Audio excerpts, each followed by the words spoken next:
She's craving that BBC. When that's one of your opening lines, how can you not be prepared to enjoy a movie like Emergency? An Amazon original directed by Kerry Williams, written by K.D. Davila. This stars R.J. Seiler, Donald Elise Watkins, Sebastian Chacon, Sabrina Carpenter, Maddie Nichols, and Madison Thompson. And it centers around Kunle, played by Donald Elise Watkins, and Sean, played by R.J. Seiler, who are two friends that are polar opposites, but they've been best friends forever, and along with their friend Carlos, they are ready to go partying, do this legendary tour of these 7 frat houses during one of the last weekends before they graduate. And Kunle is very, very smart. I will say Donald Elise Watkins was fucking tremendous in this. I hope to see him in more movies. And R.J. Seiler was more the fun-loving, vaping, drinking, pot smoking, whatever. He was just the party guy. Even though he's smart, Kunle is clearly the smart one. And even though he loves Sean, he really wants to get this project done. But by and large, they are ready to go partying. And then through a series of events, things start to go south, and that partying doesn't work out. And then they have to weigh the pros and cons of calling the police to take care of a situation that isn't their fault, but they will look like the bad guys. And then a series of events basically continue to unfold as they really try to do things right. But then they argue like children, and then more people get involved, and then more weird shit happens. And basically, it's like if The Hangover was not directed by a motherfucking idiot. How the fuck did they get 3 movies out of the Hangover franchise? How did they make The Hangover a franchise? Because fucking goddamn hell, The Hangover was goddamn shit. There's my controversial movie opinion of, well, this review, because I'll probably have another one the next movie review I do. But this is a comedy drama with with a little bit of suspense, but really a lot of serious undertones, overtones, a lot of dealing with racism, how it would be perceived for 2 black guys to be in a particular situation, how it would be perceived for anybody to deal with, like something that it wouldn't even be thought of as anything unusual if the people involved were white. This does deal with serious racial issues pretty goddamn well, while having some comedic elements.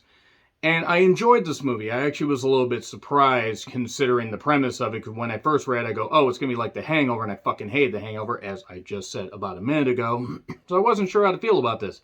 The acting was pretty goddamn good, I will say.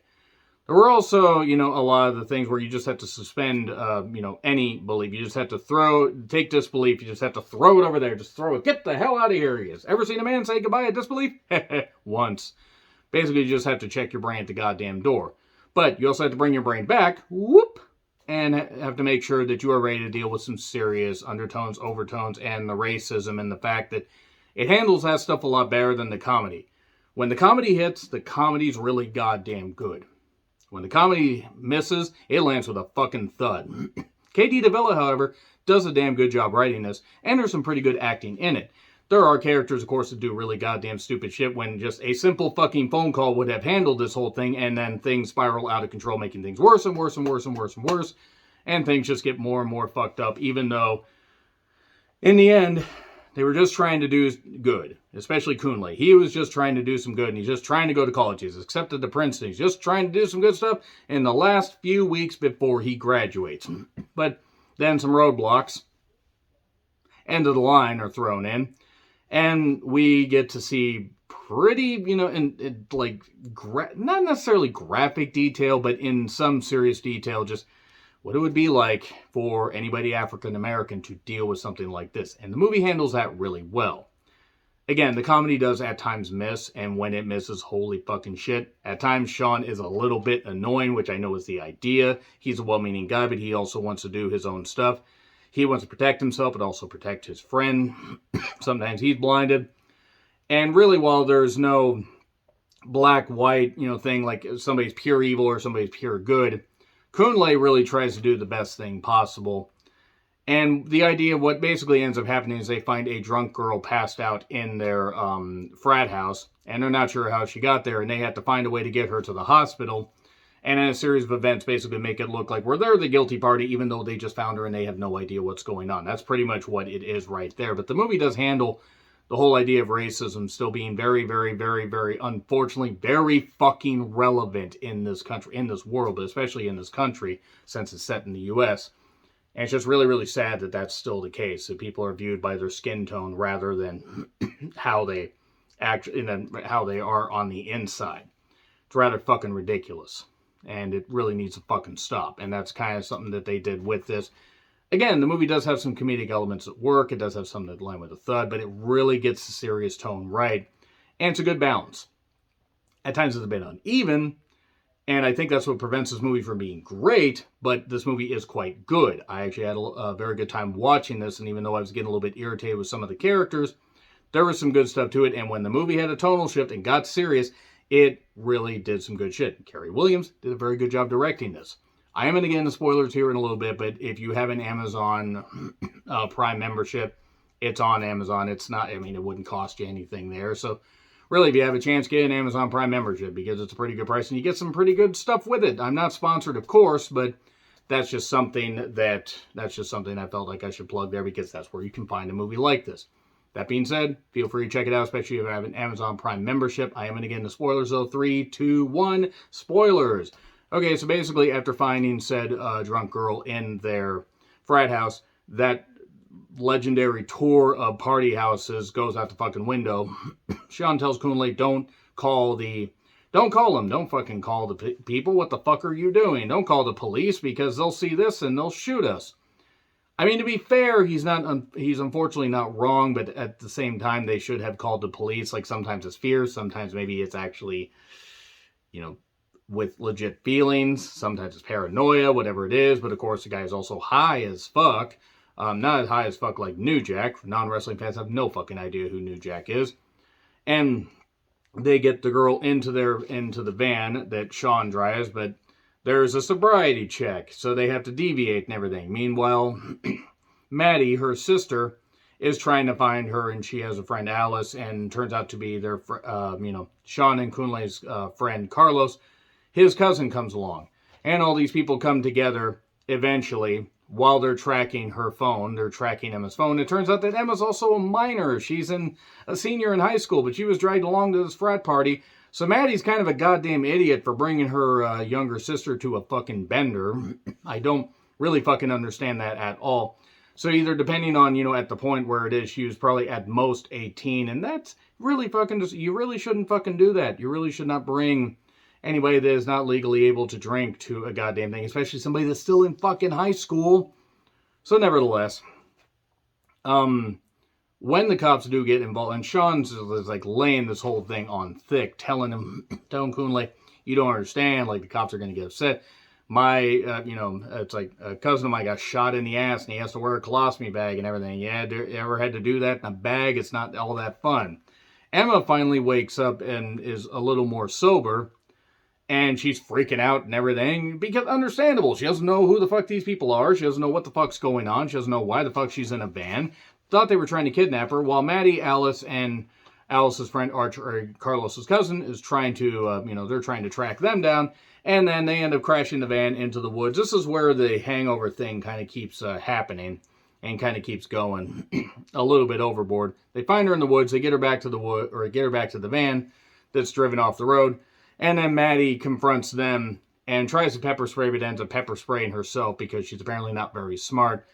And then it turns out that, Emma's not doing all that well. And Kunle's doing CPR because while he's not that kind of doctor, he is more of a bacteria doctor, a guy studying diseases. And he actually has a science project that he has to go back to the college and check on because the fridge wasn't quite locked. Oh, shit. That bacteria is going to die and his project's going to go tits up. And then there goes the Princeton, acceptance that he got. But nevertheless, they managed to go their separate ways, actually, because Sean says, fuck it, I'm going to go party. You guys go do whatever the fuck you want to do. Sean's been talking all this time about all these cops doing this shit. And then they get to the hospital. They're chased by the police because Carlos is kind of an idiot. He's got a busted nose like the kid from Hereditary. The teenage son from Hereditary. Boy, that movie's fucking freaky to watch the second time. Why did I do that at night? I'm an idiot. Nevertheless, what ends up happening is they get pulled over by the cops and blocked in. They have Kunle on the ground. And, because the racism stuff and everything's still very prevalent. Maddie's yelling, like, what are you doing? Help my sister, help my sister. He wasn't doing anything. What the fuck are you doing? And then they basically are free to go. The kids get let off with a warning. The cop says, next time, just call the pros. Next time, just call the pros. And it turns out that Sean wasn't having all that much fun at the party. He finds out that Kunle got to, because he has him pinned on his phone, found out that he got to the hospital and says, oh shit. He went back to the college, laid against the goddamn fridge so it would stay closed and the bacteria wouldn't get damaged, because even if you leave a fridge open like that, it can affect the motor, especially if it's left overnight. Now, if it's just left out for an hour, maybe not all that bad, but if it's not left, if bacteria, especially for a project that's not kept in the right environment, it'll die. They get to the college, they see Sean passed out, they have a heart-to-heart while he's checking on all his bacteria. He said he didn't want to tell him about going to Princeton. Sean said, I knew you were going to go to Princeton. But I mean, it's like, I don't have a job. I can move closer to you. We're friends. We're still going to be friends after we graduate. Nice heart-to-heart. Good stuff. And since the bacteria is all right, hooray, they can do this. And then they're having a party soon after, a congratulations party. There's this girl that Kunle really likes that's with him. And then Maddie and Emma show up. And Emma is very apologetic. Thanks, Carlos. Thanks, Kunle. Has a gift basket thing. Then she goes to the car, and Maddie tries to read a hand-prepared or handwritten, pre-prepared statement, speaking from the heart. Kind of showing the racism aspect there. Do I think she was a racist character? No, but I don't think she necessarily spoke from the heart, while Emma seemed very genuine. And then that just pretty much ends it right there. They're basically doing this. Again, the hangover aspect kind of messes with it.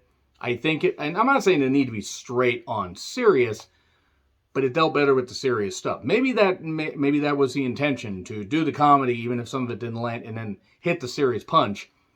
And in all honesty, it actually ended up succeeding more than it failed. I'm going to say B+. I was entertained by it. It was enjoyable. And the serious stuff helped lift it. Because when the comedy didn't, if it hadn't had that much of a punch with the serious stuff, and the comedy had not landed, and with the comedy landing and not landing like it did, I probably would have gone about a B-, but B+.